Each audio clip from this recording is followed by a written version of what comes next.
parti politique parce que c'était les seuls réceptacles qui les permettaient de pouvoir revendiquer, de pouvoir dire ce qu'ils veulent. Mais maintenant, avec l'arrivée des réseaux sociaux, les gens vont de moins en moins dans les partis politiques. Il y a, par exemple, Pastef, la crème militante de Pastef est constituée presque à 80 ou 60% de gens qui n'ont jamais fait la politique. Mais ils supportent le projet. Quand il s'agit de sortir de l'argent, de manifester. Donc, Ousmane Sonko a su surfer sur cette vague-là, levier il a constitué. léegi nag xamal nit ñi ne leen que ne seen destin seen loxo la nekk il ne s'agit plus pour le leader politique di génn xaalis di jox nit ñi ñuy dem non maintenant c'est vous les actionnaires du parti yéenay doxal parti bi yéenay génne seen xaalis di joxe yéenay manifester parce que ñun nous travaillons pour vous. C'est-à-dire qu'il y a un changement de paradigme en matière de militantisme. Quand on dit qu'il a modernisé la vie politique au Sénégal. Vraiment parce que dama gis ne avec Ousmane Sonko dafa jox responsabilité militants yi responsable militant mosutoon am. parce que autant de Wade Diouf militant da doon toog rek di déglu ay. directives xam les militants ne sont pas redevables. par exemple da ngay gis koo xam ne nii dafa nekk Pastef il doit Ousmane Sonko il doit il peut partir à tout moment. lu ko neex mën na ko wax. Ousmane sax a koy amel non sequñu dara ça dafa ñëw militer parce que dafa bëgg. Donc, Ousmane Sonko ne lui est pas redevable. Au contraire, c'est lui qui est redevable. Ousmane Sonko, voilà. Alors que le changement de paradigme, autant de gens qui sont leader politique, qui mon cher ami, chez les partis, tous les leaders c'est-à-dire que pour être court, ce qui supprime le clientélisme politique. Effectivement. Le clientélisme politique avec Ousmane Sonko, bon, il a modernisé la vie politique. Donc, sur ce plan-là, la question que je posée a fait un sens dans la mesure où. Mais le revers de la médaille. Le revers de la médaille. C'est quoi? Nous sommes dans un contexte extrêmement difficile. Très difficile. Les signaux sont rouges. Kenn soxlawul sax dina def ay alerte ñi nga xam on travaille avec les privés dañuy xam que ni dëkk bi amul xaalis y a pas d'argent. Du point de vue économique quoi. waaw du point de vue économique alors que y a des milliards de francs yoo xam ne nii moom ñoom xam nañu ils savent. Y a des barons de l'ancien régime yoo xam ne dañuy tëdd ci ay milliards de francs yoo xam ne nii bon léeg-léeg li ñuy liggéeyuñu ko. liggéeyuñu ko y a des gens qui se sont enrichis de manière boo xam ne nii supersonique. Cette information am na ko. Donc moi je pense que peut-être dafa nekk leader boo xam ne nii bu fekkee ni par exemple sénégalais yi muñal nañ ko mais aussi muñal bi dina xaw a doy waar trop. Je ne pense pas que état de grâce boobu ndax ñuy wax nii. Non, je ne le pense pas. Et Sénégal dañ ko baal parce que avec même pas 3 mois de bon enfin on peut dire 3 mois de gouvernance ça fuse de partout. Il y a des militants à satisfaire. Ñu commencé di casse de gauche à droite. La crise économique, la cherté de la vie, l'électricité. Il y a trop de choses. C'est-à-dire qu'il y a des priorités dans les priorités. Et pour choisir parmi ces priorités-là, c'est extrêmement difficile. Très difficile. Ouais, très compliqué. Mais devant cette situation-là, que faire? Communication bi baax na mais lan pour au moins calmer tout ce beau monde-là. Waaw xam nga moom li mu nekk dans l'opposition cette forme de communication qu'il développait c'était d'abord une communication de mobilisation des masses. Mais aussi communication c'était une communication transformatrice. Xamoon na ni que ni yàlla may na ko aura. Le mu laal il le transforme en or. Il a promis dama la jox exemple quoi il a promis l'artisanat à travers des actions yoo xam ni day ñëw sa place ngay kii day jaay ay dàll mu ñëw jënd fa ay dàll xam nga après day fouetter il a fouetté beaucoup de secteurs d'activité. Ça donc de ce point de vue là cette communication transformatrice là am lu mu ci def mais cette rhétorique y avait une rhétorique guerrière. xam nga moom dafa booy xool du point de vue de la communication comme na ko waxee sànq. Ousmane Sonko, sa communication, son patrimoine communicationnel, son patrimoine politique est constitué de 3 choses. Premier patrimoine, c'est la dénonciation, une posture propositionnelle et la victimisation. Ousmane Sonko, dafa ñëw commencer di dénoncer. Mais li muy dénoncer lépp c'était les scandales parce que tàmmuñu woon di am ay opposants yoo xam ne dañuy ñëw. Il dénonçait les scandales. C'est-à-dire qu'il mettait le doigt là où il fallait les mettre. Tu l'as encore d'accord. Donc, à chaque fois, il y a un scandale de xaalis yu ñu lekk ci dëkk bi mais à côté de cette dénonciation là il y avait une posture propositionnelle. Ouais. Il avait une posture propositionnelle. Effectivement. lu mu dénoncé rek am lu mu fa teg. bind ay livres def ay propositions. donc il y avait une manière de changer il a changé les paradigmes de la politique mais nag aussi di victimiser wu. moo tax ma ne la son patrimoine politique est constitué de la dénonciation une posture propositionnelle mais également de victimisation il s'est beaucoup victimisé à la limite même doon provoquer gars yi quoi cette communication dafa dépassé nag maintenant. maintenant attention. Maintenant. c'est-à-dire pour faire la nuit c'est extrêmement difficile très difficile et je me rends compte que quelque part il doit se réinventer. Parce que quand il parle. il faut mu réactualiser ça. non mindset bi ci boppam war a réactualiser. quand il parle da ngay sentir que ne kii c'est quelqu'un qui maîtrise bien ses dossiers mais la posture du contestataire. la posture de l'opposant contestataire elle est toujours là quoi da ngay jàpp que ni dafa nekk opposant ba léegi quoi. lan ngay wax quand Thierno Bocoum dit que boobu premier ministre dafa rëy ci moom quoi.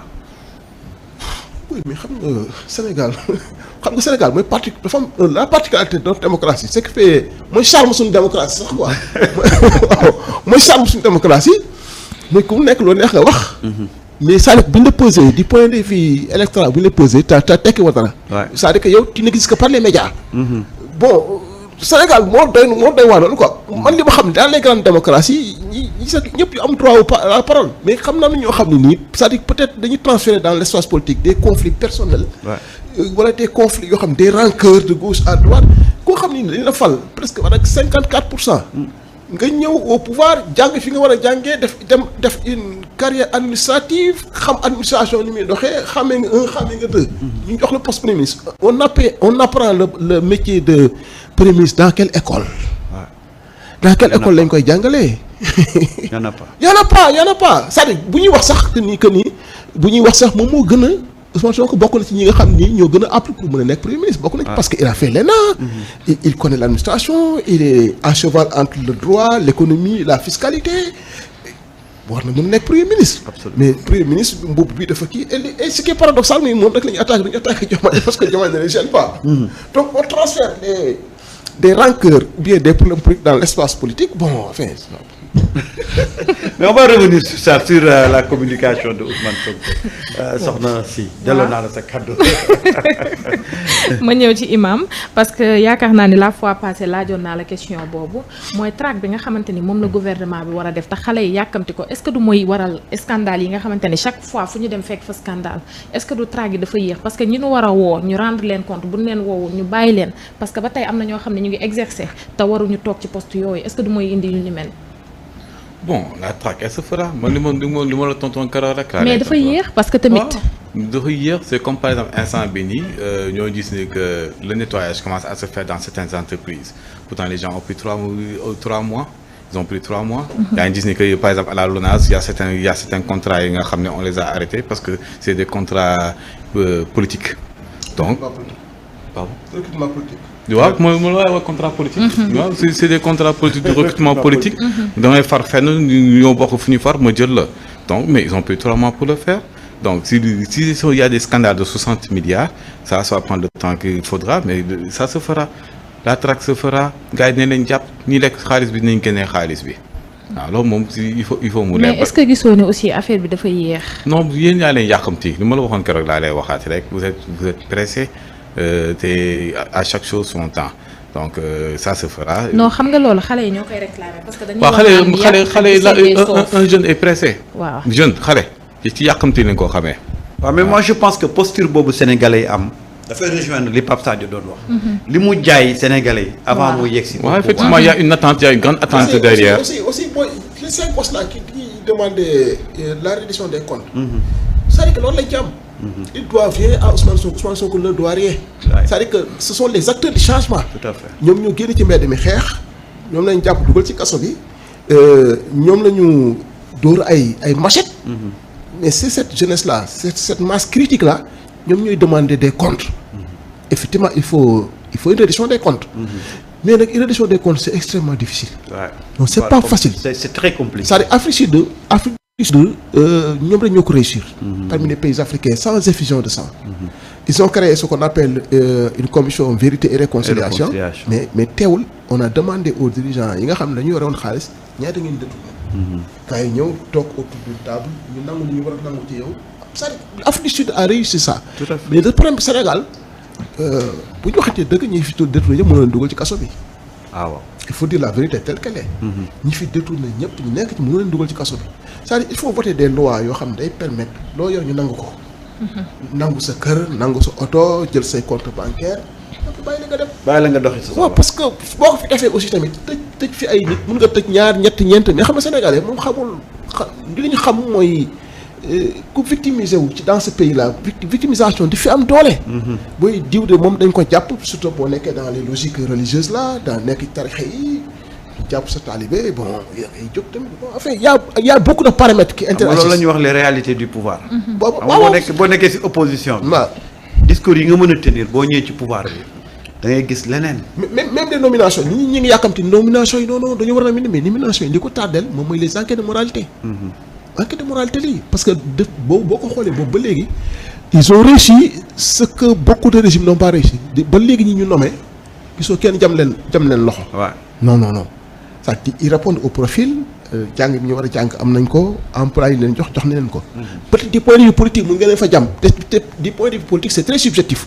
mun nga ne waa kii xeexul woon bokk woon ci ñi xeex ak nangam sangam mais du point de vue du parcours scolaire universitaire du point de vue des compétences ça répond aux normes des fois am na ay postes yoo xam ne dañuy wër ay nit. waaw koo xam ni leer na ni il était dans le projet mais amuñu ko. Les enquêtes de moralité aussi il y a pas le personnel qu'il faut pour nous def lépp parce que il y a plus de 12 000 postes à pourvoir. 12 000 postes à pourvoir. Donc 12 000 postes nga bëgg a def toutes les enquêtes de moralité c'est extrêmement difficile. dégg naa enquête de moralité sax gars yi dañ ko def de façon tellement corsée. non am na ci ñoo xam ne dafa doon un exemple am na ñoo xam ne nii. defoon nañ dañuy essayer dans les directions. am nañ seen dossier d'abord justice am na seen dossier def ay enquêtes de moralité yoo xam ne on les avait fait ay 2 ans 3 ans mais dañuy ñëwaat les Ousmane Sonko a redemandé encore des enquêtes de moralité.